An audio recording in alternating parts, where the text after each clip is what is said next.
dialami oleh bangsa Israel. Pada waktu itu mereka nggak mau taat sama Tuhan, maka Tuhan itu menghukum mereka. Di dalam Ulangan pasal 28 ayat yang ke-46. Jadi Allah menghukum mereka karena mereka nggak taat. Dan kemudian akan menjadi pertanda buruk bagi generasi berikutnya.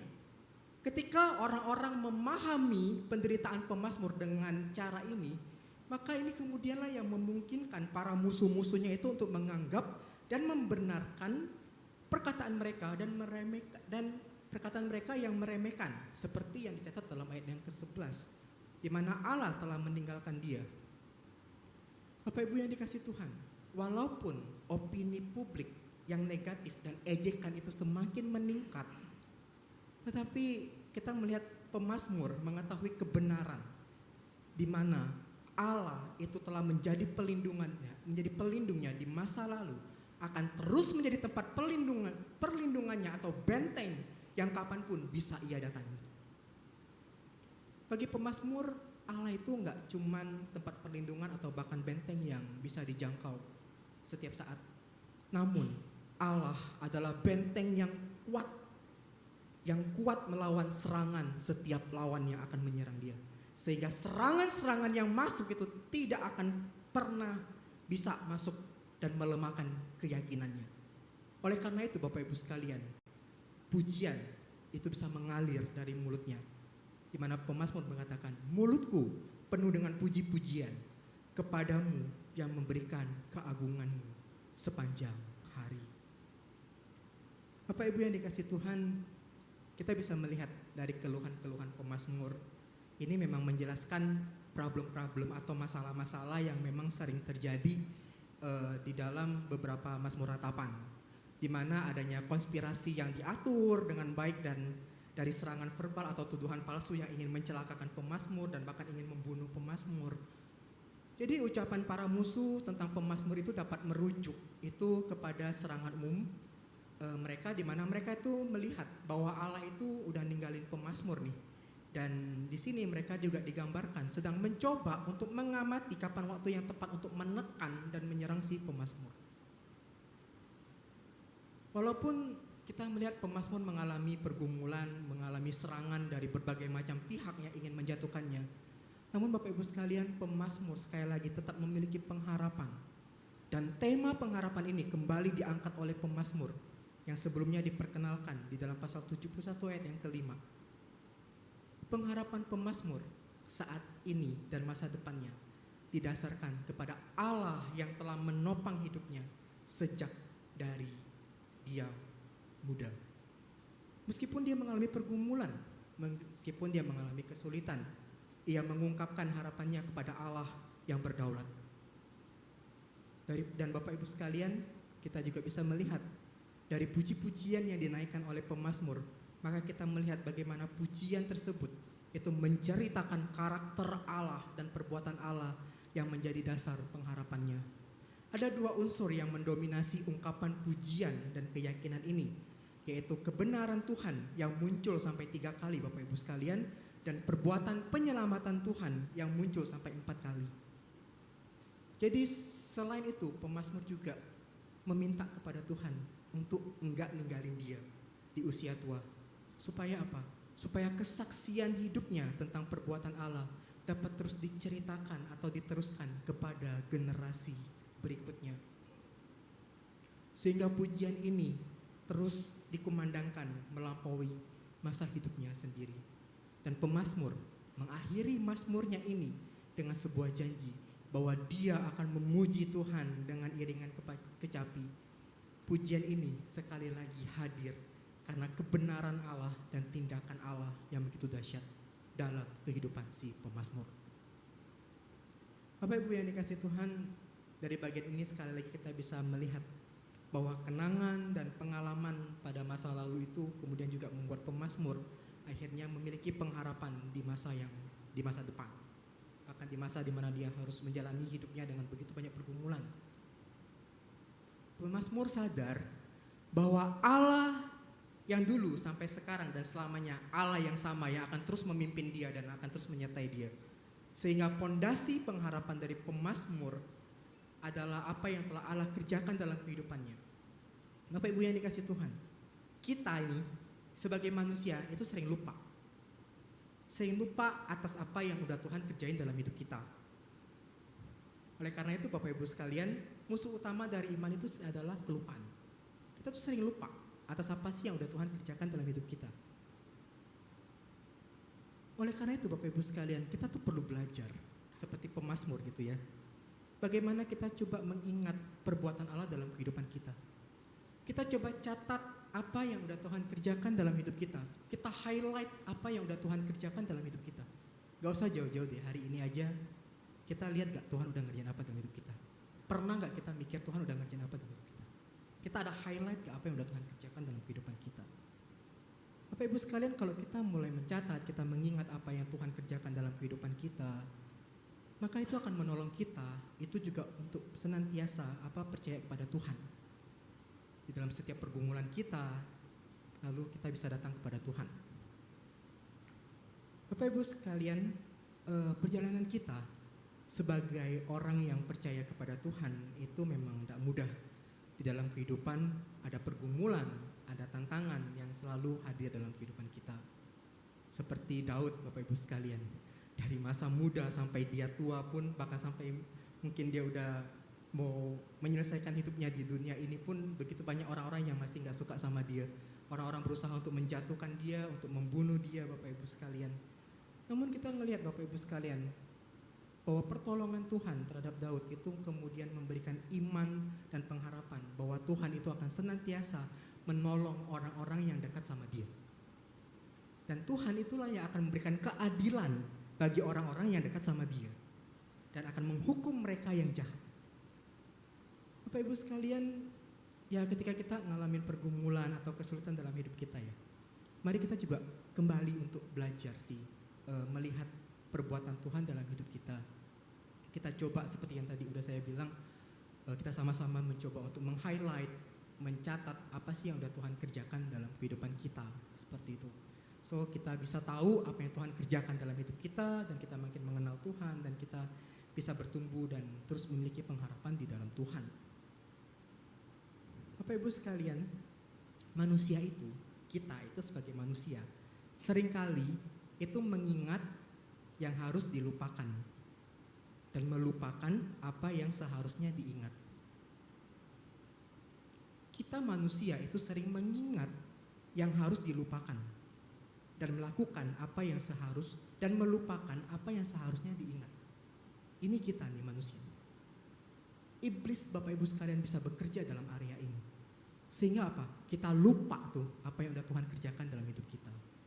Nah, jangan sampai hal ini terjadi dalam kehidupan kita Bapak Ibu sekalian. Dan kita pun bisa berusaha untuk terus belajar, menceritakan kisah kita bersama dengan Tuhan, menceritakan Tuhan kepada generasi berikutnya, anak cucu, keluarga, dan lain sebagainya. Bapak Ibu yang dikasih Tuhan, pada suatu malam Natal pada tahun 1875, itu ada seorang yang bernama Ira Sankey sedang berpergian dengan sebuah kapal uap di sungai Delaware. Namun ada beberapa orang yang memang mengenalinya, sehingga fotonya dimuat di surat kabar karena ia ini adalah pemimpin pujian dari seorang teolog atau seorang penginjil yang terkenal yang bernama D.L. Moody. Lalu mereka memintanya kemudian untuk menyanyikan salah satu himnenya dia sendiri, karena memang mungkin dia mencipta sebuah himne. Tetapi si Sankey ini dia menolak. Si Tuan Sankey ini dia menolak untuk nyanyi lagu yang dia bikin, seperti yang di request sama orang-orang pada waktu itu. Justru dia ngomong bahwa ia itu lebih suka menyanyikan sebuah himne yang ditulis oleh seorang yang bernama William B. Bradbury yang berjudul Savior Like a Shepherd Lead Us, yaitu Yesus Tuhan Gembalaku. Kalau di KPPK kita di KPPK 242. Bapak Ibu sekalian, saat itu ia mulai menyanyi dan salah satu bait yang dia mulai ngomong demikian. Ini saya coba terjemahkan langsung ke dalam bahasa Indonesia. Kami milikmu, jadilah sahabat kami, jadilah pelindung jalan kami. Itu liriknya yang dinyanyi. Ketika dia selesai nyanyi, lalu kemudian ada seorang pria itu datang menghampiri dia.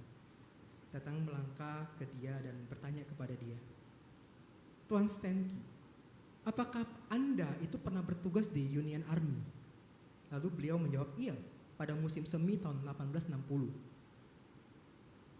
Dapatkah Anda mengingat apakah Anda itu sedang bertugas sebagai penjaga pada malam yang waktu begitu terang di tahun 1862? Iya, si Tuan Stenki-nya menjawab iya, dan dia terkejut Bapak Ibu sekalian. Lalu si pria ini kemudian juga berkata, saya juga bertugas pada waktu itu, tapi saya bertugas di pasukan konfederasi. Ketika aku melihatmu berdiri di posmu itu, aku berpikir orang ini tidak akan pernah bisa lolos hidup-hidup. Aku akan mengangkat senapangku dan aku akan membidik dia. Lalu aku berdiri dalam bayangan sepenuhnya tersembunyi, sementara cahaya purnama itu menyinari kamu. Dan pada saat itu, seperti beberapa saat yang lalu, Anda mengangkat mata ke langit dan mulai bernyanyi. Lalu aku berkata pada diriku sendiri, biarkan dia menyanyikan lagu itu sampai selesai. Aku bisa menembaknya nanti. Dia adalah korbanku. Dan peluruku tidak akan meleset dari dirinya. Namun, lagu yang kau nyanyikan saat itu adalah sebuah lagu yang baru saja engkau nyanyikan. Aku mendengar liriknya dengan sempurna. Kami milikmu, jadilah sahabat kami, jadilah pelindung jalan kami. Kata-kata itu membangkitkan banyak kenangan dalam diriku. Aku mulai memikirkan masa kecilku, bagaimana ibuku yang takut akan Tuhan, ia berkali-kali menyanyikan lagu itu untukku. Ketika kau selesai menyanyikan lagumu, mustahil bagiku untuk membidik kamu. Aku berpikir, Tuhan yang mampu menyelamatkan orang ini, orang itu dari kematian, pasti dia adalah Tuhan yang agung dan perkasa. Dan lenganku sendiri pada saat itu terkulai lemas di sisiku. Bapak Ibu sekalian, ketika saya mencoba membaca ilustrasi ini mengingatkan suatu hal yang menurut saya itu sangat-sangat menyentuh Bapak Ibu sekalian. Bagaimana pengalaman masa lalu, khususnya kalau saya mencoba melihat dari sisi orang yang tadinya mau menembak Tuan Stenki itu. Ketika dia mengingat Tuan Stenki menyanyikan pujian ini, dia teringat bagaimana seorang ibu, mamanya, pernah sering menyanyikan lagu ini bagi dia. Menyanyikan lagu bagi ini dan terkesan Bapak Ibu sekalian. Dan ketika Tuan Stenki menyanyikan lagu ini bagi dia seolah-olah kayak di flashback lagi, diingatkan lagi, di-refresh lagi bagaimana pengalaman dia pada waktu itu bersama dengan mamanya yang juga menyanyikan lagu ini bagi dia. Dan pada saat itu mungkin dia langsung mengalami perubahan itu Bapak Ibu sekalian. Dan ketika dia ingat akan pujian ini, dan dia ingat Bapak Ibu sekalian, dia tahu siapa Tuhan yang ada bersama dengan Tuan Stenki, yaitu dia adalah Allah yang agung dan perkasa. Bapak Ibu sekalian, apa kisah kita? Apa pengalaman kita bersama dengan Tuhan? Apa yang kita bisa bagikan kepada orang-orang di sekitar kita? Apa yang kita bisa bagikan ke anak cucu kita tentang Tuhan, tentang siapa itu Tuhan? Kiranya melalui perenungan ini Bapak Ibu sekalian boleh kembali mengingatkan kita bahwa Tuhan itu adalah Tuhan yang begitu mengasihi kita, Tuhan yang hadir bersama dengan kita, dan dia adalah Tuhan yang agung dan perkasa, dan Tuhan tidak pernah meninggalkan engkau dan saya. Mari kita berdoa. Bapa dalam surga, terima kasih buat perenungan firman Tuhan pada malam hari ini. Kami melihat begitu banyak pekerjaan Tuhan dalam hidup kami. Namun sebagai manusia, kami sering lupa apa yang telah Tuhan kerjakan dalam hidup kami. Bahkan hari ini pun ketika kami bangun tidur mungkin kami udah enggak ingat lagi apa yang udah Tuhan kerjakan dalam hidup kami. Hal yang sederhana kami lupakan. Namun Namun lewat perenungan firman Tuhan malam hari ini kami diingatkan bagaimana kami harus terus belajar melihat kebaikan Tuhan dalam hidup kami.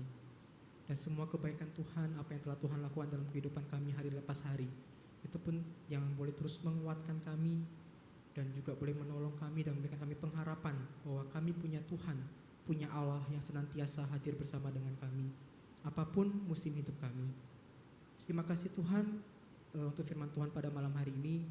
Sebentar lagi kami akan pulang, kiranya Tuhan yang boleh pimpin sertai kami dan Tuhan boleh menjaga istirahat kami pada malam hari ini. Dan besok pagi kami boleh diberikan kesehatan untuk boleh kembali beraktivitas. Ini doa kami yang kami naikkan dalam nama Tuhan Yesus. Amin. Ibadah selesai, Tuhan Yesus memberkati kita saat berdoa.